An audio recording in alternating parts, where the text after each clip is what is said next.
Thank you for tuning into the Pictures of Lily podcast. I'm your host, Lily Moayeri. I've been a music journalist since 1992, and I interview a lot of music-related people.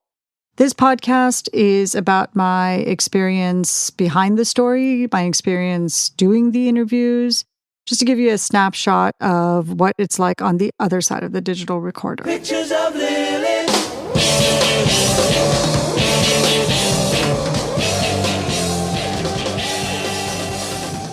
Thank you, everyone, for tuning in. This is our 10th episode. Hope everyone's keeping safe and sane, hard as that may be.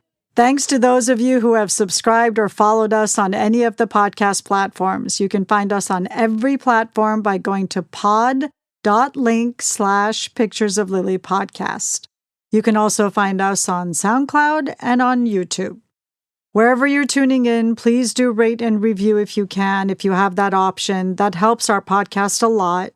In case you missed it, we also have a playlist of all the music you hear on each episode of the podcast. That playlist is available on Spotify and on YouTube as Pictures of Lily podcast playlist, and it is updated with each episode. Please do follow or subscribe to the playlist as well. However you are keeping track of our podcast, we thank you for that. And if you haven't had a chance to click follow or subscribe, please take a moment to do so. In this episode, I will be talking about the interview I did with Dan Deacon for DJ Mag North America, March 2020 issue, about his album Mystic Familiar, which is his 5th studio album.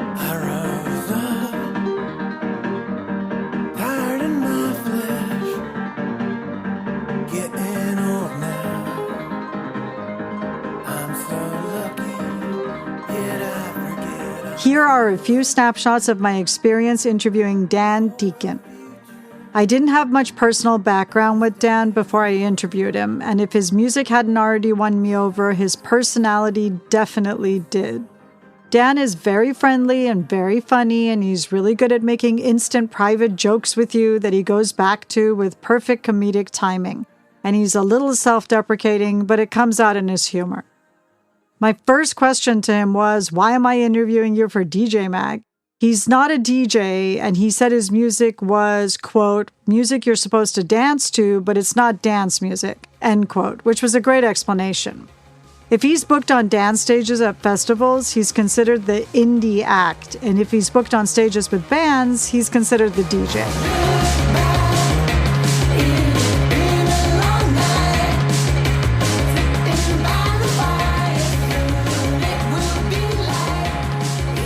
Dan has a graduate degree in electroacoustic and computer music composition. Besides his own albums, he has composed over 10 film scores, including Twixt for Francis Ford Coppola. He's also written music for orchestras performed at Carnegie Hall, and he's collaborated with Justin Peck, who's the resident choreographer at the New York City Ballet, and they performed to his music at Lincoln Center.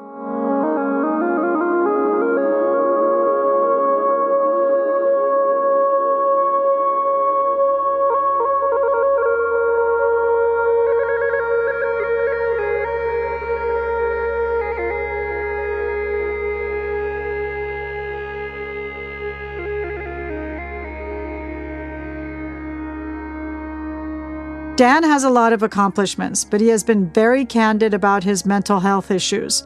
He told me he used to be motivated by stress. This is what he said. I didn't know what self-care was, or meditating, or non-judgmental thoughts. Someone saying to me, have you tried meditating, would be like someone telling me, just engage your core. My thought would be, you have to be a bodybuilder to do that. It just didn't make any sense. Meditating, that's impossible. I don't know how anyone meditates. I can't clear my head. It wasn't until someone said it's not about clearing your head, it's about focusing on something, and it's okay if you lose focus, that it clicked. I would try and fail and say, that's it, I can't do it. I would displace that energy or not recognize my anxiety and let it get the best of me and let doubt and critical or negative thinking take over.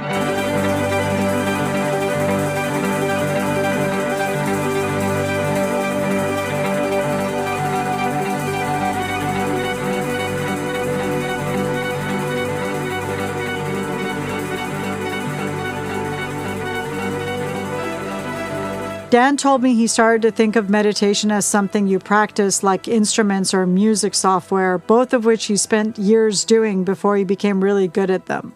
He thought of himself at the start of his music producing career and how he didn't know how to do anything on the software and where he is now, 8 years later, and that helped him have patience with himself and his meditation practice. Like a light in the dark, I can see you with my way down from the holy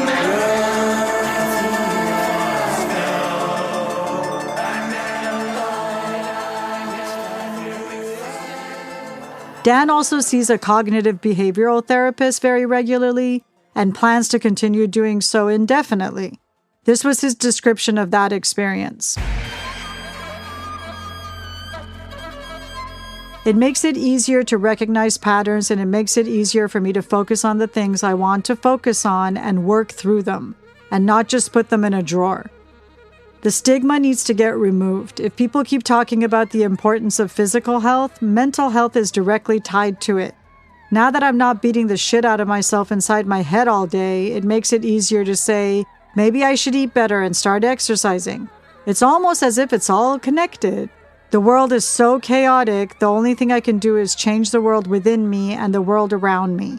If my inner world is in turmoil, how can I help the outer world in turmoil?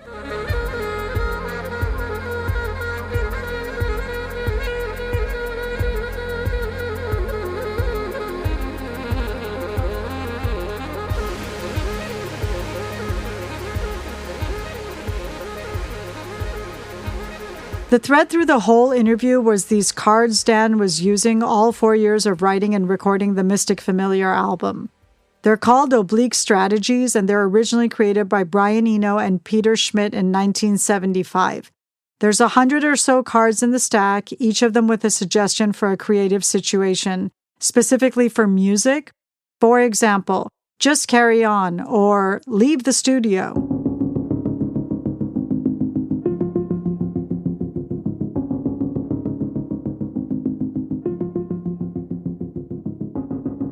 That's my snapshot of my experience interviewing Dan Deacon.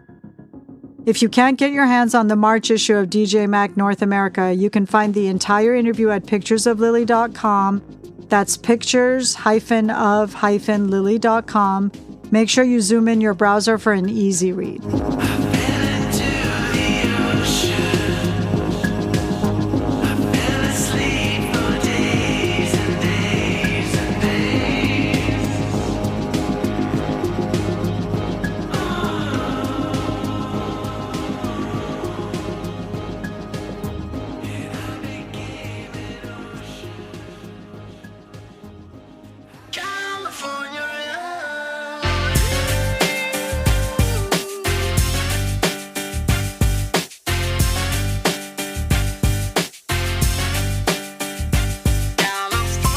In the next episode, I will be talking about my experience interviewing two amazing artists, Mr. Cartoon and Esteban Oriol.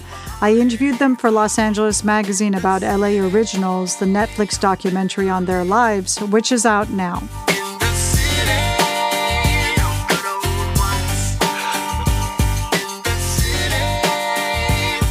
From myself and my producer, director, editor, Lawrence Schroeder, thanks for listening. And once again, if you haven't had a chance to subscribe or follow the podcast on any of the podcast platforms, please do so. And please rate and review.